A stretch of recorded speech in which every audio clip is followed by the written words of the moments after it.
You should all now be seeing my screen. And Marnie, you can take it away whenever you are ready.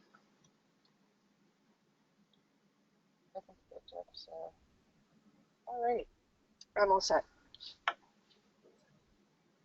Well, good afternoon, everyone, or good morning, depending on which coast you're joining us from. My name's Marnie Primer. I'm the chair of the National Alliance for Public Transit Advocates. Today, I am moderating a session, 6 Stops to Success, Big Ambitions, Start Local. This is our second webinar in a series of 6, and we've got a great panel for you today, starting with Jeffrey Booth, who is the president of Booth Transit Consulting. He's a leader in the public transit industry and has created a niche in surface transportation policy, developing a proven track record of successfully advancing public transit projects through the federal project approval process.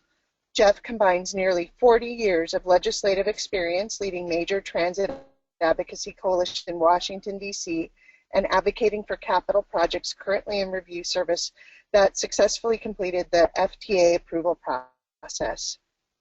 Jeff is an active participant in several organizations that work with Congress and federal agencies in the formation of surface transportation policy.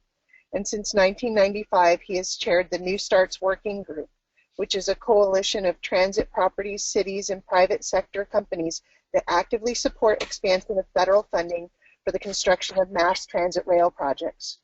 Since 2004, he has been the executive director of the Community Streetcar Coalition.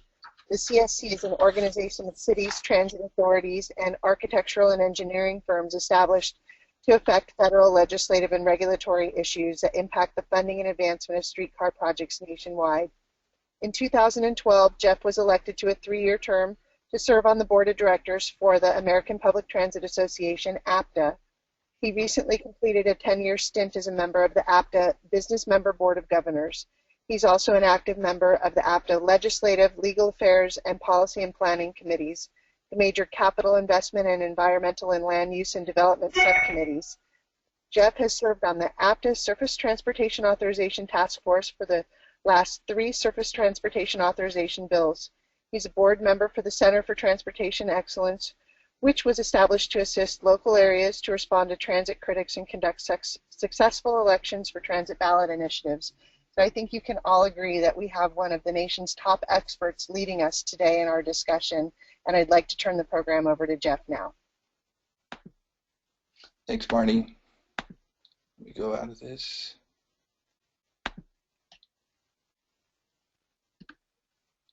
Give me a minute, folks. Okay. There, you got me? Okay, thank you, Marnie. I appreciate it very much. And what I want to talk about is largely the changes that have been made in federal law that affect project delivery and why developing or identifying local monies has become ever more important in terms of project delivery. And we're going to talk about a couple major federal programs that fund projects and why having local monies is necessary to be able to deliver your projects. The biggest change, I would say, was made in MAP 21 in the project delivery process for the capital investment grants. And you may recall that the capital investment grants program funds small starts, new starts, and now core capacity projects.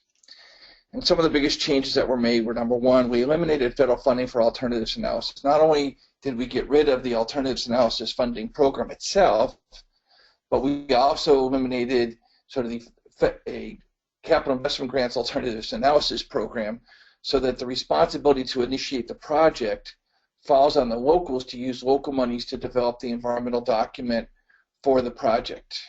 And there's no federal funding and there's no match for that project, or that money that you expend locally is not considered match until you're in project development. Therefore, early project work really requires you to go to other federal planning dollars like Section 5303 or 5304 at the transit side, or on the highway side, you can use Section 5307, which is the normal transit formula monies, or flexible highway dollars for the early planning for projects out of the Surface Transportation or CMAQ program. But Congress basically turned early project development totally over to the locals to do it under an environmental process and to develop the project that you would then bring in to project development if you're a capital investment grant.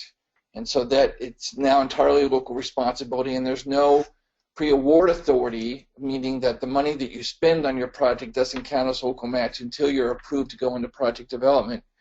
But please keep in mind that having done that for new starts and core capacity, you're under a 2-year clock. So you have to weigh trying to move the project quickly with making sure that the project you've developed is a good project, that it's cleared through the environmental process, and that you can put together a financial plan to advance to the next phase. So early money is great money to be able to move your project forward, as well as to be able to develop your financial plan to advance the project through the process. So what's the effect of this change in the program? Is all the risk now has fallen to the local governments or to the transit agencies. While the bar to enter into project development is very low, I mean, it's not really hard to get into the program, but FTA is very clear to say that it is not a commitment to fund your project. All it is to allow you to go into project development, to do additional project development, but all that risk is borne by you as the project sponsor, you in the general terms in terms of the local government. And there's no rating for that project and for core capacity or new starts until you complete project development. So you don't know quite how your project stands until you're done with project development if you're a new start or a core capacity project. So you're having to wait till you get to 30 to 35% design before you really have an idea, do we have a competitive project or not? So the risk is really falling on you. Now the FAST Act did make one change for small start projects, which are those projects under $300 million total cost, seeking less than $100 million or less in federal monies out of the capital investment grants. You are allowed to get an early rating for after you complete the environmental process to determine is your project competitive, or to get an early feedback from FTA. But I would say that at this point the burden then is on the local project sponsor, whether that be a transit agency or city, to identify the monies necessary to get to 30 to 35% design to complete NEPA. And ideally, we're encouraging people to go to higher level of design and engineering, because if you're a new start or a small start, once you get into engineering, that is your project cost estimate. And so doing a higher level of design or engineering gives you greater confidence in that project cost estimate. But monies after entering into project development, once you're in engineering, or if you're a small start, once you've completed the NEPA process, all those monies are considered local match, so the monies aren't wasted, but it's on your dime. Now, as we look at the capital investment grants and look at the federal share, the authorized share is 80% for all of those projects, and it's 80% for bus projects, etc. But Congress made a change in the FAST Act to limit new start monies to 60% of the project cost, and this is consistent with what the Appropriations Committee has done for the last couple of years. So if you're a new start project, which is a project above $300 million in total cost, you must identify the other 40%. Now that 40% can come from true local dollars, it can come from flexible highway dollars, but it can't come from the Section 5309 capital investment grants. But the reality, really, in the program is due to this competition, even small starts are overwhelmingly overmatched at the state and local level. So if you look at the average bus rapid transit project these days, it's typically in the neighborhood of a 55 to 60% federal share, so the other 40 to 45% is coming from local dollars. And this trend has been true especially for the past 2 decades, but especially as more and more projects are over $1 billion. I mean, right now we have as many, the bulk of the New Start projects are mega projects over $1 billion, and then we have a slew of small start projects that are under $300 million. So that's how the program has sort of laid out over the last couple of years, but the importance of local money becomes very important.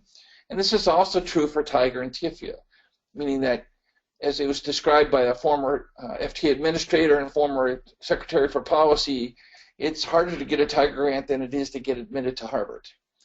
So it's a very competitive program, and only about 2 to 3% of the applicants each year get approved. So project readiness is critical. And so that means really that you have your non-federal money in place, that you're either in NEPA or you've completed the NEPA clearance process, and you have your political support to be able to move your project forward. So those things are critical. So once again, identifying local money is critical to be able to advance that project. And likewise with TIFIA, you don't get a TIFIA loan until you've completed the environmental process.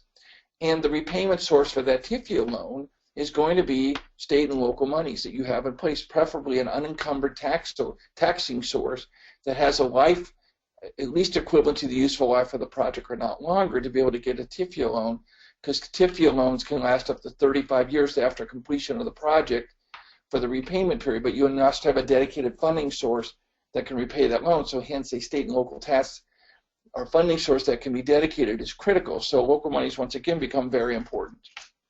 What I wanted to share here is just sort of looking at public spending for transportation and water infrastructure. And what we see, it's been fairly flat over the years. So we have not seen a lot of growth in terms of the share of gross domestic product.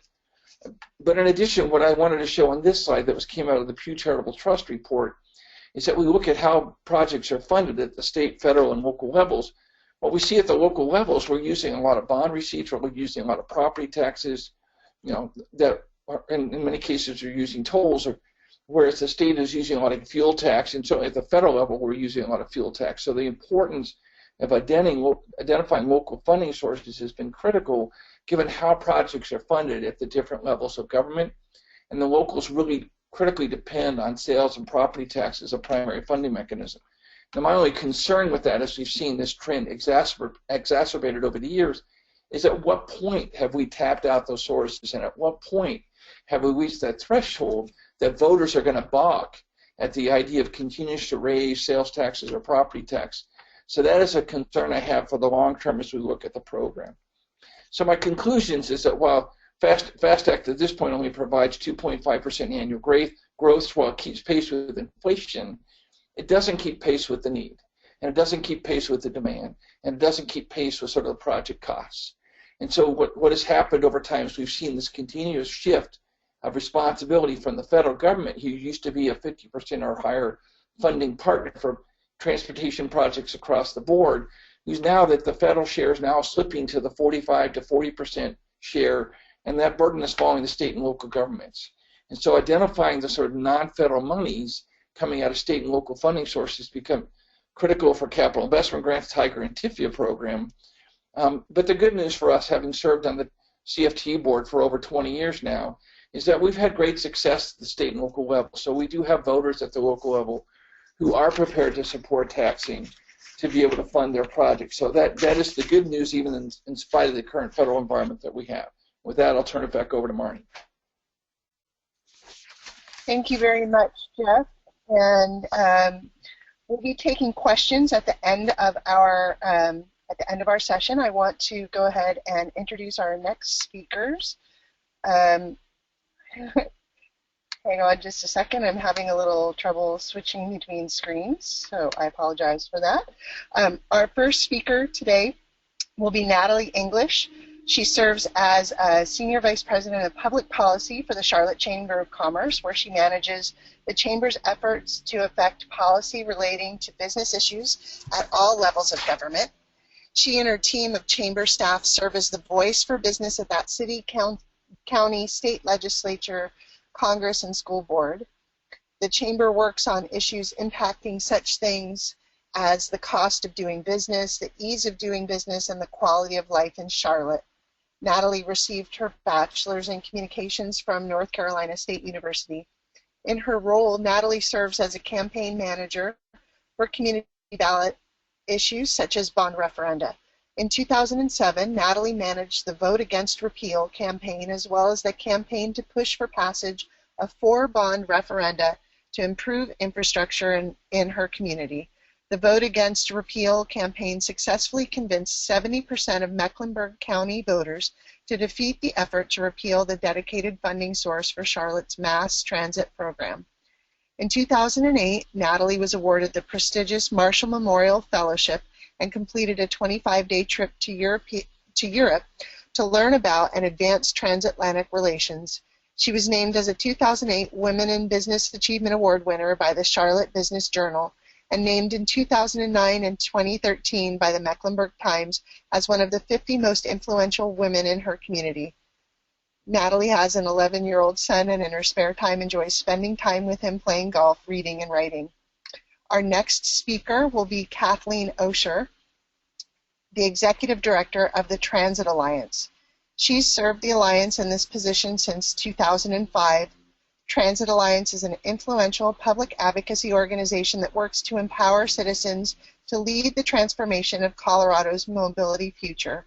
The organization works towards its mission by engaging a variety of public and private stakeholders by placing a heavy emphasis on remaining active in the policy arena, building leadership capacity, staying connected to the community, and fostering a forum for constructive dialogue. Ms. Osher took over as executive director a year after the successful 2004 sales tax vote to build FastTracks in the Denver metro region. Kathleen recognized at that point how critical citizen involvement would be to the future of FastTracks and investment in transit over the next few decades. She began to grapple with the idea of how to get more people involved in the dialogue with the limited resources of a small nonprofit. Osher developed a model for citizens' engagement that is unique in the nation. The Transit Alliance Citizens Academy is designed to educate and motivate community stakeholders by encouraging their involvement in the ongoing development of FastTracks and other transit-oriented projects throughout the region. The Academy boasts a number of graduates as elected members to the RTD board and to various city councils. It is perhaps the most publicly recognized program of Transit Alliance. This 7-week Emerging Leader program discusses the complexities of combining transportation and community development to support the regional success of livability in the Metro Denver area. The cornerstone of this unique program is that participants take their new knowledge and put it in action. Participants spend a portion of each class designing their personal action plan that they will implement upon completing the Academy. The global outcome of the Academy is to create community leaders and advocates that understand the relationship between the infrastructure investments we make today and our community's development, prosperity, and health tomorrow. The Academy creates a roadmap for the region's future, and by examining transportation infrastructure, economic development, and preservation of the traditional neighborhoods amidst new investments in transit. As Chief Spokesperson for the Transit Alliance, you can find Kathleen addressing leadership exchange groups from Birmingham, Alabama to Atlanta, Georgia to Madison, Wisconsin. Locally, you'll see her presenting at University of Colorado School of Real Estate, the Metro Mayor's Caucus, DRCOG Idea Exchanges, DRMAC, the RTD Board of Directors, the Built Environment Strategic Collaborative, and the University of Denver. Nationally, she's also been an invited guest speaker at the APA California State Conference, the Connecticut Housing Conference, the ULI Fall Meeting in Denver, the CASTA Fall Meeting, Railvolution, and the ULI Retooling Places and Leveraging Transit Conference in Atlanta, Georgia. Kathleen has also served as an invited guest expert for the Transit Center in New York City, the Daniel Rose Center Fellowship Program in Austin, Texas, and the Tri-State Transportation Campaign of New York, New Jersey, and Connecticut.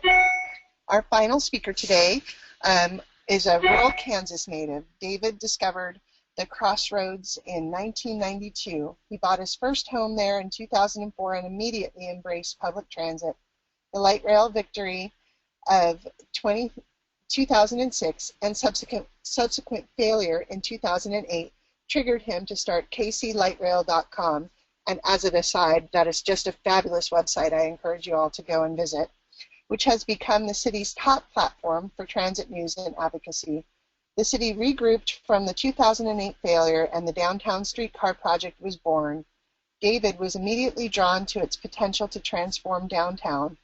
The streetcar will reawaken our core and create an environment where it's not okay to demolish history, pave entire city blocks for parking, and then whisk everyone home by sunset. David was instrumental in laying the groundwork for the first streetcar election, educating and registering voters, putting signs in storefronts, representing residents in court at City Hall and on the newly formed Kansas City Streetcar Authority, and even notarizing their ballots. He looks forward to the inaugural streetcar ride in 2015 and invites you all to join him. Phase 2 isn't far behind. And with that, I'd like to turn it over to Natalie English to get started on her presentation. Thank you, Marnie. I'm pulling up here. Let's see. Okay, you guys with me? I'll start out by just giving you a little bit of history about the half-cent sales tax that we have for transit here in Mecklenburg County.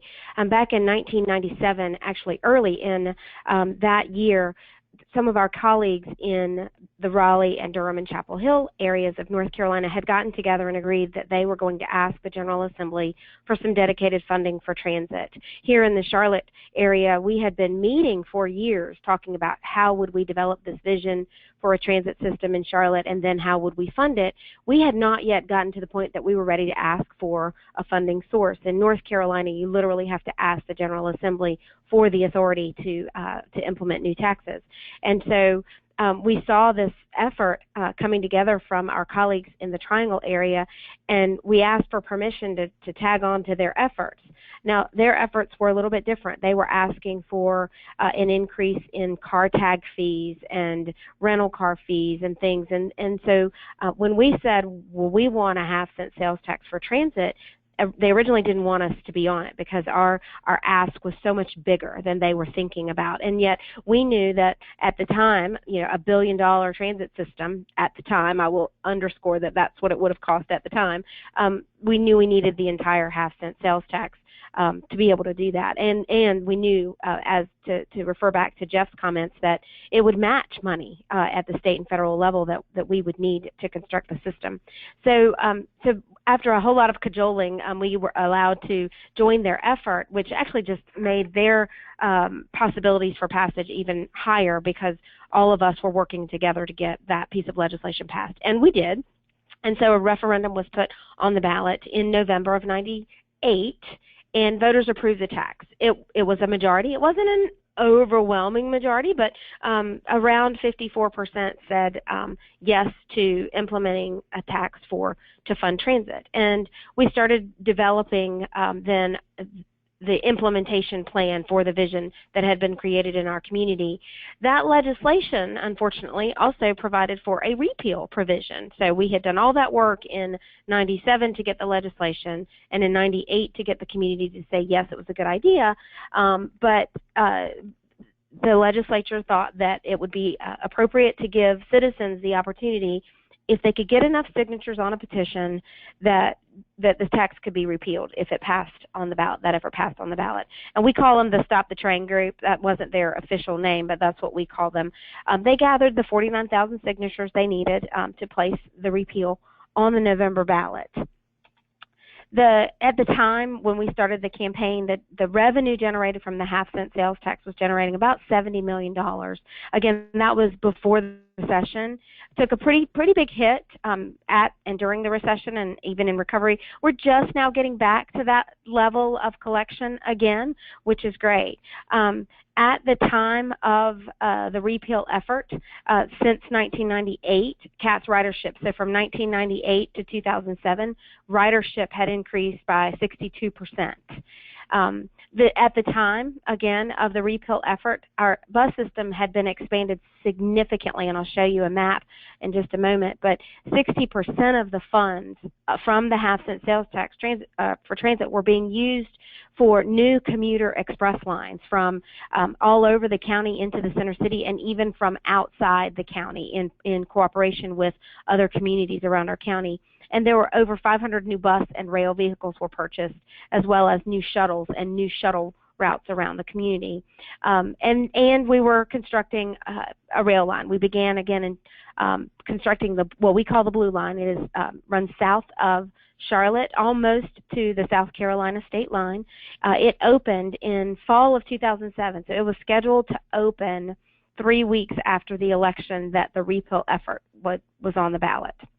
And we now have a Blue Line extension under construction that is heading northeast out of our center city. It's scheduled to open in the fall of 17.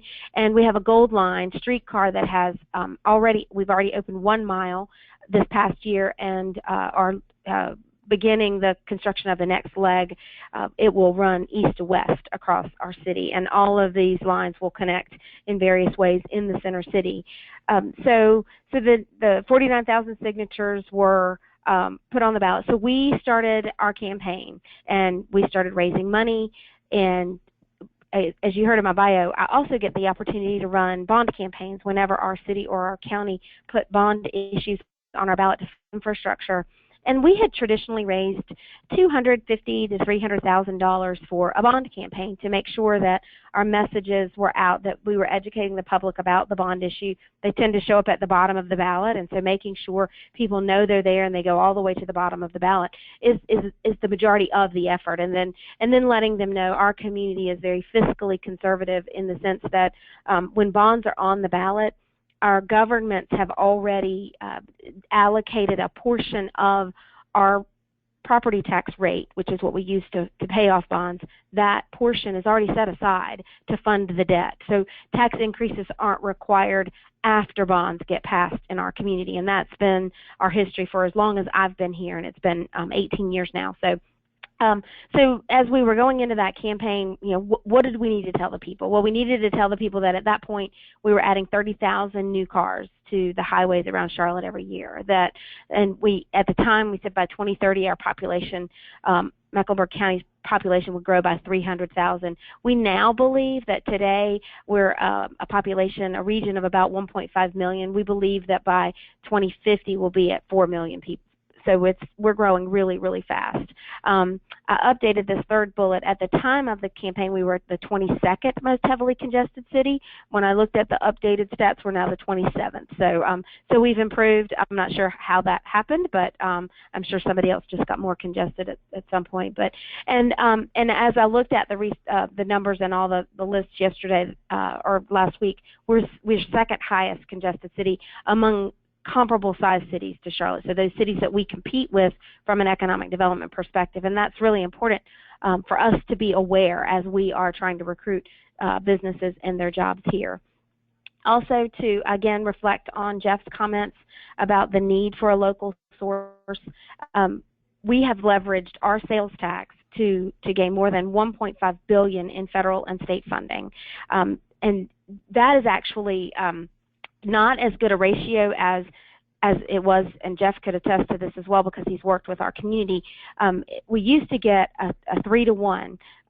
So the half-cent sales tax was 25% of funding for our blue line. We got 25% funding from our state government, and then that brought 50% funding. So we were getting a 3-to-1 match early on with our local funding. While today it's not quite as much, we raised, it's not quite, I don't know exactly the percentage, I didn't figure that out, but we've in that $1.5 billion that we've gotten from federal and state funding, that was with about $995 million in the half-cent sales tax. So the return has been really, really good for us, and it's been the way that we have been able to build our system. And we are nervous as we look at the next legs of our transit vision to ensure that our system is comprehensive.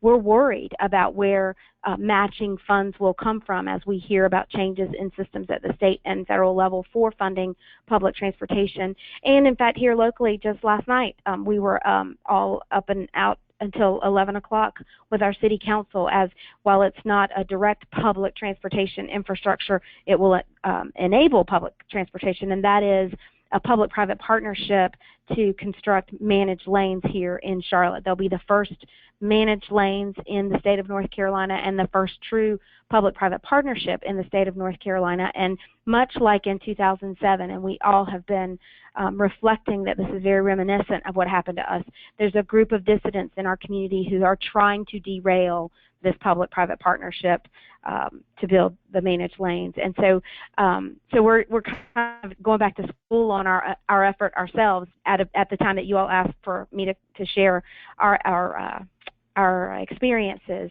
I wanted to show you these maps. This is one of the things we used in our campaign, because we weren't just building rail, and that became as it has in many other communities. The rail we did want to build became a real hot point for our opponents. And so in 1997, before we started collecting the tax, this is what the map of our county looked like with bus service, and you can see the colors are by frequency. In 2006, this is what our bus service looked like. As you can see, we added significant routes and improved time on those routes, as I said earlier, going even outside our county lines because so many folks commute into Mecklenburg County for jobs. And then we project our transit service to look more like this in 2030. And so there's still a lot more work to be done, a lot more partnerships we have to work on with our neighbors, and things like managed lanes actually play a part. And so so we're hopeful that not only are we able to beat back the effort to break the contract for our managed lanes project on this first highway, but we have managed lanes planned for a highway on the south side of the county and one on the east, from the center city out to the east. And so those managed lanes will allow for the bus rapid transit that we have in our plan and our vision in several routes, and those express buses that I mentioned, those will use those managed lanes and be able to be guaranteed travel times of 45 miles an hour or better. And so those are a critical component of our comprehensive transportation system, as is the rail and as is the bus service. And so we'll continue to fight those who would like to do away with any of our public transportation options. But again, as we're doing that, as we're fighting efforts to cancel the contract for our managed lanes, and as one of those opponents actually said, I think maybe it's time to put repeal of the transit tax back on the ballot. They're actually talking about that, even though 70% of the voters in 2007, in November, 3 weeks before the rail line opened, 70% of our county's voters said, no, we believe this tax is important and we need to continue building this public transportation system. So we could be fighting yet another effort to repeal that tax if those folks are successful in that effort. And so this was our logo. We were really fortunate to have some great partners that we brought on board to develop our campaign, our messaging, and they were great counselors and advisors for us. And I mentioned that we had raised $250 to $300 for our bond campaigns.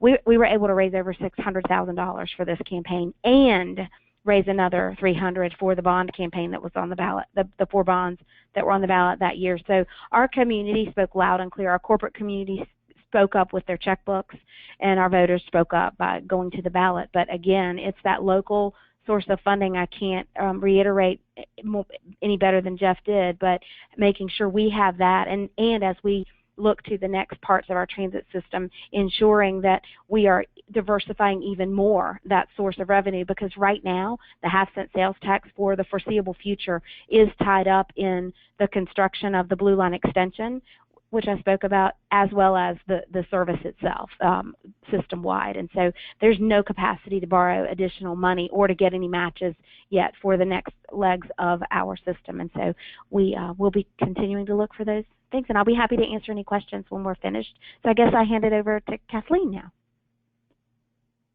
Perfect. Thank you so much, Natalie. And while Kathleen is getting ready, I just want to, congratulate you on doing such a tremendous job of providing that link between the public sector and private sector for your community. It's so important. And it looks like Kathleen is all ready. Yes, thanks, Marnie, and thanks, Natalie. My name is Kathleen Osher, Executive Director of Transit Alliance here in Denver, Colorado. I wanted to share a little bit about our organization. We've got an 18-year history and are really invested in this idea of more choices relative to greater mobility. As you might suspect from a name like Transit Alliance, transit is in our DNA and has been the starting point for a much bigger dialogue. And we've really evolved our thinking, particularly after the FastTracks vote, to a more holistic, human-centered approach that really puts people as the first consideration. Our organization got started on a very sad day. As you can see from that picture, it's very sad. In 1997, voters resoundingly said no to a mass transit build-out. While we may be the envy of the nation, in 2016 with our incredible investment in transit, back in 1997, it was a very sad day.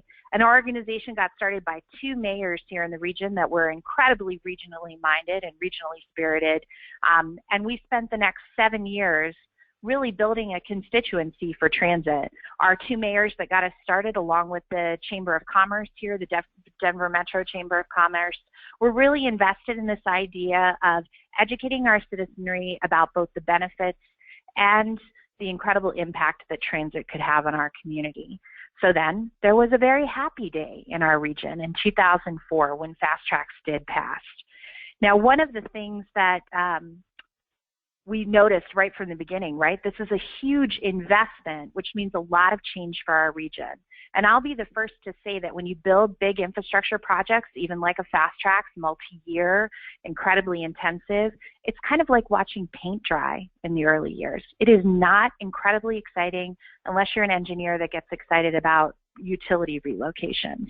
But there's not a lot going on. And what I came to the organization 1 full year after the FastTracks vote, and I got the joy of telling our board, you know what, getting this passed by voters may have been the easy part.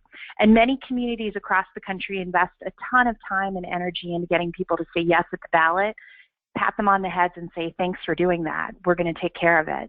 But one of the things that we noticed is that there needed to be a continued dialogue. So the big interest in 2005, 2006, 2007, in those first early years was really about transit-oriented development. There was this idea that there'd be 90 plus stations. How could there be an opportunity to have a village around each of those stations? In that process, we defined what we call the U curve of involvement. So you imagine the big letter U like you're looking at on your screen. On one side are the super, super supportive, hence the yay. On the other side are the vehemently opposed, or in this case, the bananas. The build absolutely nothing anywhere near anything. Or the more recent term I hear often is cave people, citizens against virtually everything. And so we started to grapple with how we could kind of address this U curve of involvement and keep people involved. So in 2007, we created the Transit Alliance Citizens Academy, which, as you heard from my introduction, is nationally unique.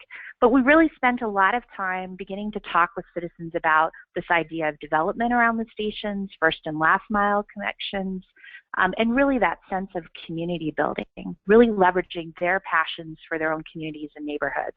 We now have over 720 graduates of the program.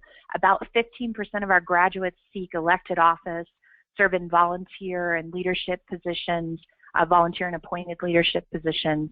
So it's really been an incredible effort for us, and in many ways been an opportunity for us to continue that dialogue past FastTracks and voters just saying yes.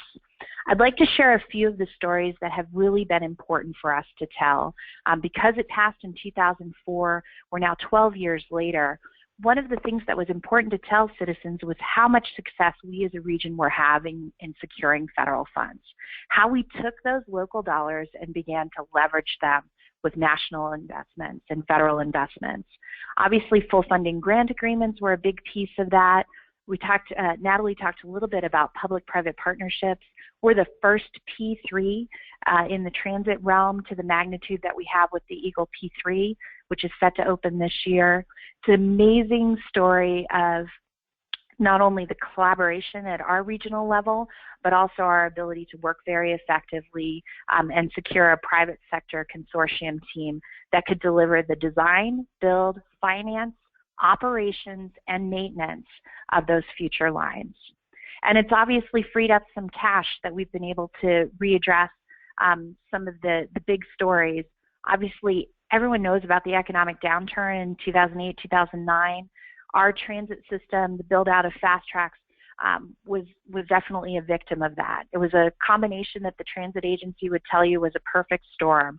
It was an increase in commodity prices because of the huge investments that were being made internationally, a drop in sales tax revenue, obviously, and then huge scope change to the project because of changes in federal rules relative to light rail and other.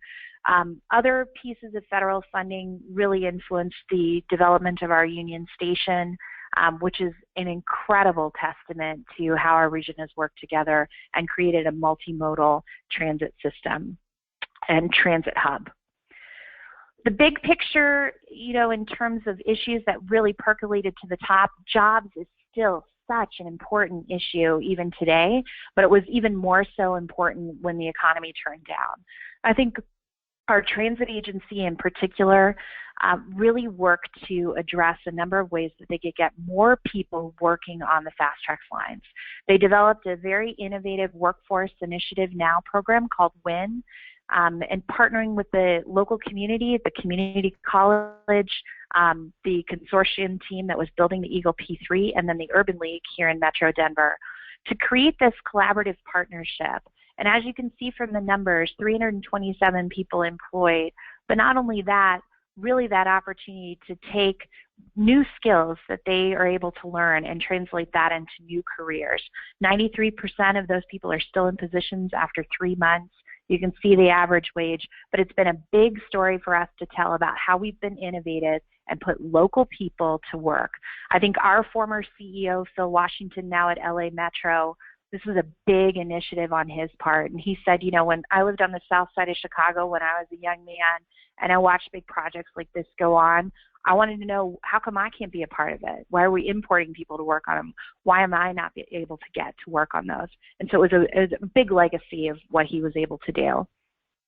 Obviously, from a standpoint, it's been a huge economic driver for the region. There are still a number of pieces of the project that we're still struggling to find the funding for, but 2016 is going to be a banner year with 5 lines opening, as well as the Flatiron Flyer, the bus rapid transit that opened last week that connects Boulder and Denver. But I think it's still an important story for us to tell how much the agency and our region as a whole is committed to completing the entire FastTracks program. This economic driver piece, we can't emphasize enough, you know, that 4-time investment, so investing $1 in transit, $4 investment in the local economy, 16,000 direct full-time jobs. It's been a huge story to continue to talk about, and one that is interesting in Denver's history. In times of economic downturn, Denver has been really focused on making these big, almost risky plays for big infrastructure investment, things like our downtown stadiums and cultural facilities, convention centers, but also investments like Denver International Airport in those downturns of economic times. Because that community building piece was such a big emphasis for us in the early days of FastTracks, I think that's also an important story to tell.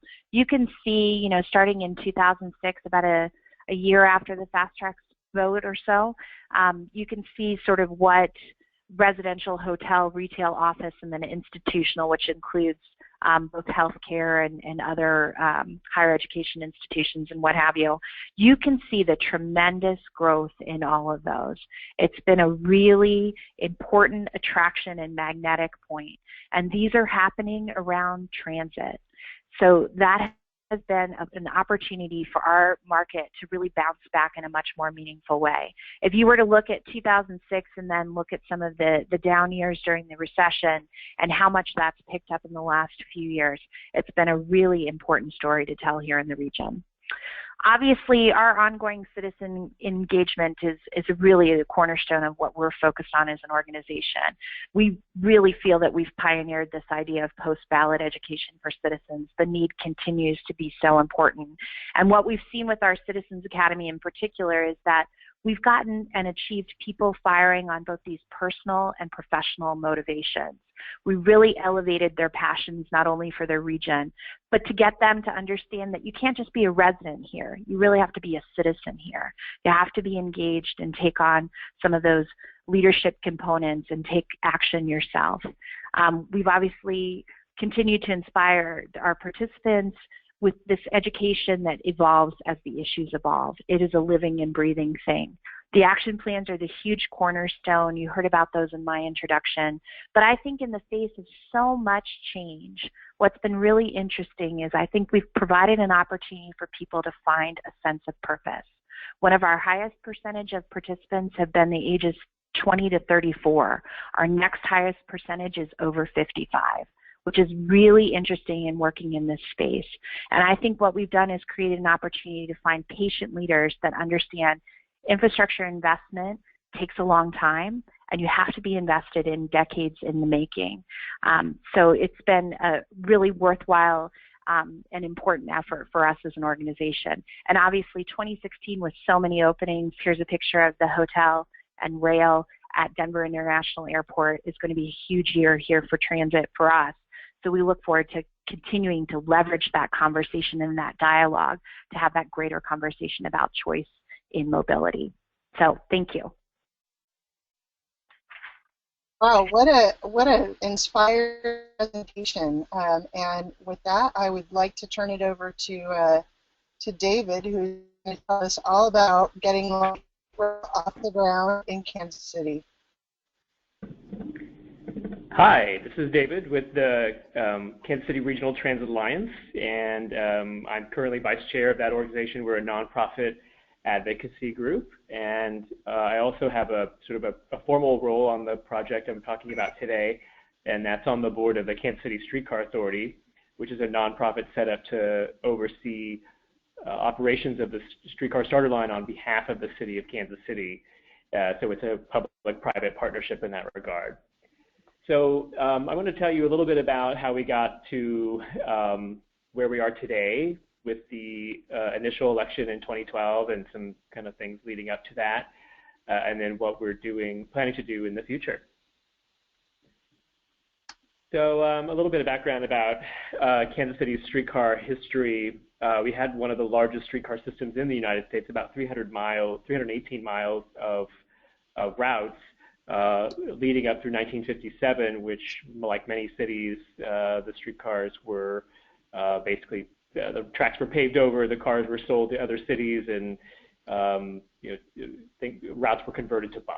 And there's no coincidence, no coincidence that the ridership dropped quite significantly, as that was actually still a private company operating the bus lines all the way through the early 70s, and leading up to conversations from about 1973 all the way up to 2005 about how to go back, essentially, starting with what we now call light rail, and various plans that kind of share a lot of similar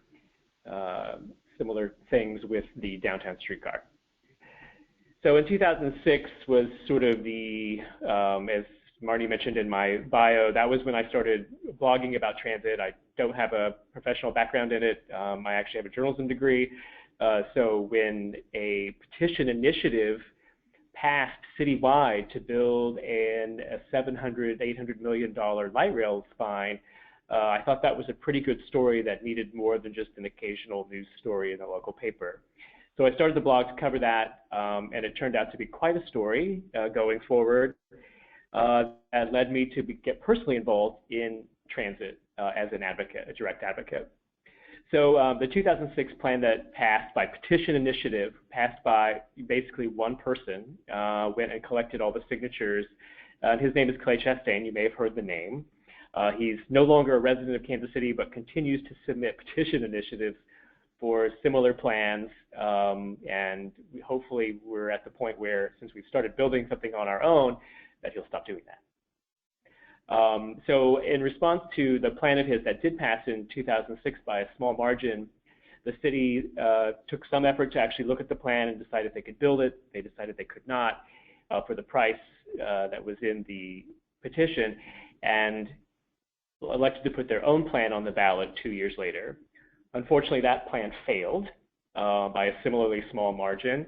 And what was born out of that was the downtown streetcar, which is a 2-mile modern streetcar, what we now frequently refer to as the starter line, first proposed by the transit agency initially, and then that was picked up by City Hall, and they ran with it. And we're now, I think, considered one of the fastest from AA through revenue service in 5 years. So that's a pretty good record already. So what funded the starter line for the streetcar, just some background on what funds the rest of the transit network here in Kansas City. We have 2 sales taxes, one authorized by the state of Missouri, one authorized by city voters. And thankfully, the one that was authorized by the state was just renewed permanently. It no longer has a sunset. That's a ½ cent and then a 3/8 cent for ongoing operations that was passed in the 2000s. So the city decided they weren't going to just go and do another citywide sales tax, because all their previous attempts at citywide sales tax initiatives for light rail had failed, with the exception of the Chastain plan. So they decided to use a state economic development tool called the Transportation Development District, which obviously by the name is intended to build transportation projects. And so what they did was draw a transportation development district around the voting block downtown that had always approved previous plans. And so it had a very high chance of success, and so that's what they moved forward with. The district covers 75% of the project's capital cost, that was the original plan, and 100% of ongoing operations for 25 years. There is zero state funding in the project. We have one of the lowest rates of state funding for transit in the United States. I think we're 48 out of 50 or 46 out of 50. Very, very low. There's actually a constitutional prohibition on the use of the state fuel tax for anything other than roads and bridges. So that leaves general fund allocations every year, and those have dwindled as Missouri's state legislature gets continuously more conservative. The grassroots campaign began shortly after the formal announcement for the streetcar funding mechanism, and the city was basically trying to educate people on what they were trying to do as opposed to running a campaign. So a bunch of us advocates got together and decided we would basically fill the messaging vacuum on behalf of the city, and that worked out very well. The district actually requires a court approval before the election can proceed. So we were in the unusual position of having to go to court to prove that, even though that was not necessary, but we did make a case that transit, increases economic development activity, and that was the connection to the special assessments and retail sales taxes that were borne by district property owners and residents.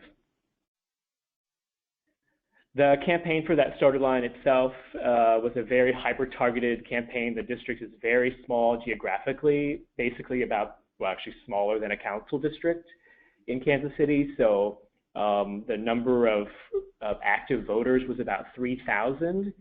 And given normal municipal election turnouts, we would be dealing with at most 1,200 voters over the course of 2 mail-in elections that lasted the better part of a year.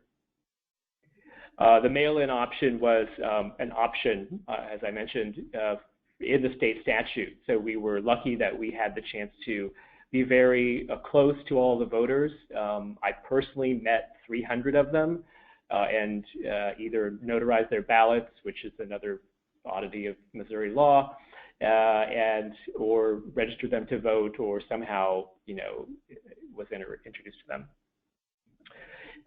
Some complications from the special district included, like I mentioned, having to notarize any mail-in ballot. That applies to even an absentee ballot that's mail-in in the state. Having to vote twice, both to form the district, because it is a political subdivision, and to approve the funding mechanism, in this case, a special assessment, 2 special assessments and a sales tax. And then the initial hurdle of having to apply for a ballot. In this case, the reasoning is, from the state perspective, that if you're creating a new political subdivision, someone has to prove that they are a resident within that boundary. So through all that, we did end up still getting reasonably decent participation given the rate for other municipal elections. So shortly after that was successful, a nonprofit operating oversight board, that's the Kansas City Streetcar Authority, was formed. And the city doesn't like to talk about it as a public-private partnership much, but we really believe it is. And it's basically a testament to the funding mechanism. So in exchange for not running around with their hair on fire to oppose the special assessments, downtown property owners insisted on a stake in how the system would operate. And that has worked quite well for us so far, although the FTA didn't really like it. The final election was successful, like I said, at the end of 2012, and the taxes were shortly opposed. So shortly after the taxes were opposed, a lawsuit was filed by a couple of disgruntled ratepayers, commercial property owners, inside the district in early 2013. So unfortunately, that legal threat delayed the bond sale for a whole calendar year, which in turn delayed the whole project. And Thankfully, they lost repeatedly in all of the lower courts, and our state Supreme Court refused to hear an appeal, and by the end of 2013, the case had closed. So that began basically the final design and construction process for the starter line, and I'm happy to report that that line now has an opening, well, months. We're opening in April of 2016, and very proud of the work we've done and the public-private partnership and all of the consultant teams and engineers that delivered a sort of, I think, a best-in-class. We have a very linear streetcar line, which is kind of unusual, unfortunately. So it's really designed to operate more as a future spine for an expanded network at some point versus just a circulator, which was also one of the goals of the system, but not the primary one. And then shortly after that, during that first election year, 2013, the city released a list of potential expansion corridors. There were 8 total. Those were narrowed to 3 in 2013, and a BRT project. We have 2 of those already in operation. They're really more BRT light, very low capital costs, but providing a decent amount of amenities and more of an express style service. The city added a 3rd BRT corridor to the plan that would go in front of voters, also as a transportation development district, but much larger. 50% of the local funding was local, and would use what was at the time a new program of interrelated projects. So basically, we were putting 3 streetcar extensions plus a BRT plan into a single application to the FTA. Had we advanced that after the election, I believe we would have been the first program to do that to the FTA. So the extension campaign was more traditional due to the larger geographic area and a much more diverse audience. You had a lot more convincing to do. Early polling indicated that there was a very big soft middle of people that seemed they could be convinced that this was a good investment, and that work began rather quickly. So the initial election was scheduled in 2014, but it did fail at that first step, which is the formation. So the district was not formed. Unfortunately, it was on an August ballot, which is a primary election in the state of Missouri, or was.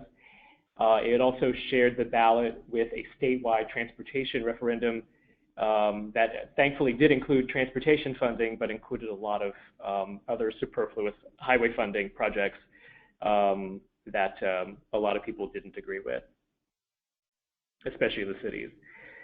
So that potential for state funding was derailed by that other failure. So what we're working on now is learning from past mistakes as we've kind of taken all of these previous attempts in stride. So we're taking a smaller election or a smaller expansion effort to voters, hopefully this year, and that would be financed by the private sector. So the TDD actually allows that to be an option. If you get a certain amount of registered voters to propose the district and submit that, as long as they have the funding to pay for the election and to get that started and it passes, then those costs can be reimbursed by the district once it's up and running.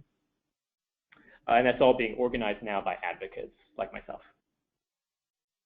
And actually, that was a result of a direct challenge from local leadership. They had been taking arrows, if you will, for many years on this topic, and were looking for the business community to lead.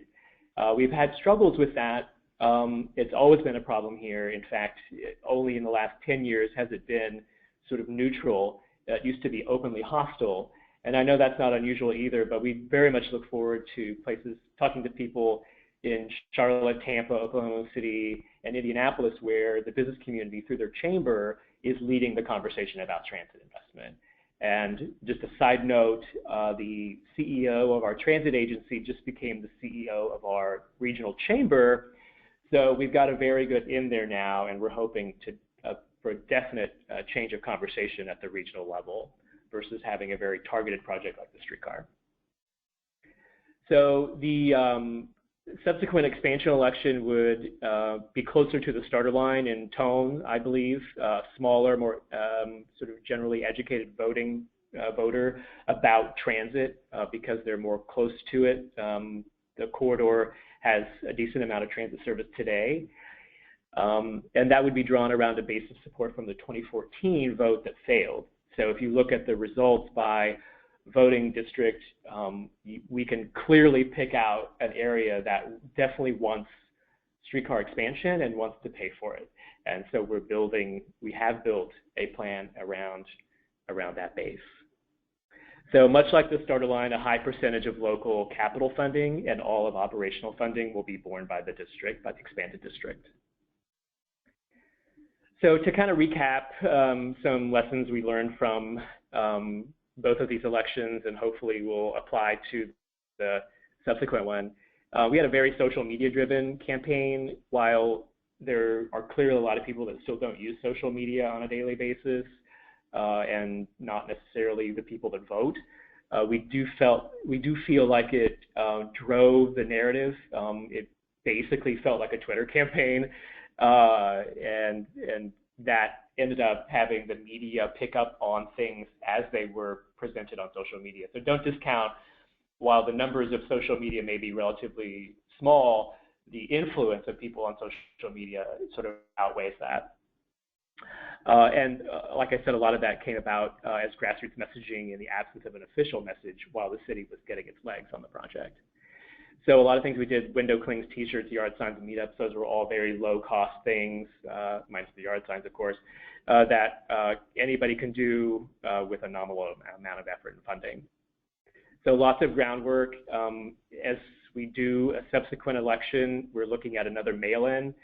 So while that is basically an election in slow motion over 14 weeks, it requires a lot of groundwork because you have access to all the people who request a ballot, at least their voting record, not necessarily a record, but you know their name and their address. So you can literally reach out to anybody who will respond to you and persuade or remind them to vote. It's really great. And that the election never ends. So, I mean, there's always going to be, as we know, once you start building transit expansion, discussions never end, and thus influencing people that it's a good idea, that it's a good investment, that it helps with growth, both economic development and equity, that basically that messaging should never end. And that the mail-in election, like I said, was very helpful. And that's our story. Great. Well, thank you so much, David, and thank you to Natalie and Kathleen as well. If you do have questions, we have one question that looks like it's come in. It is for Natalie. I'm going to just pull it up. It looks like, Natalie, I'm wondering, the person asking this question is wondering who opposes the managed lanes proposal and why? That's a really good question. I've got a couple of flippant answers that I'll refrain from using because the wound is still open right now after last night's debate at City Council meeting. But so there are some folks who live in the community outside the city but inside the county that will have managed lanes, that the interstate that goes through the small towns in North Mecklenburg will have managed lanes, and there are some politicians in that area who are fighting, saying that general purpose lanes are the right answer for them, that they don't believe they need managed lanes, certainly not toll lanes. There are folks who are fighting the public-private partnership and the contract associated with that.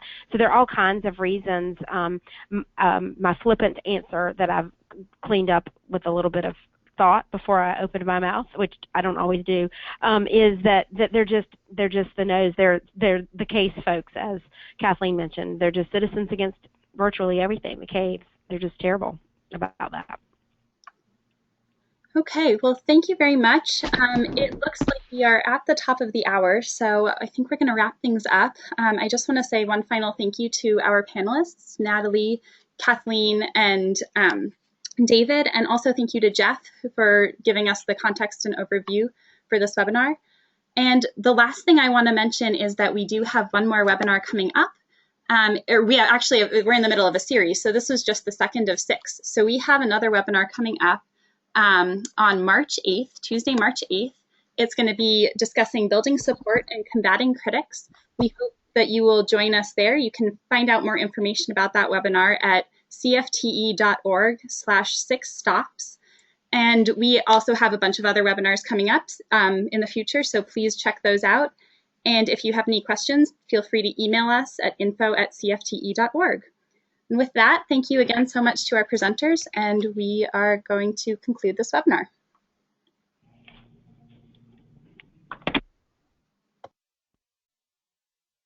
Thank you. Sorry about that.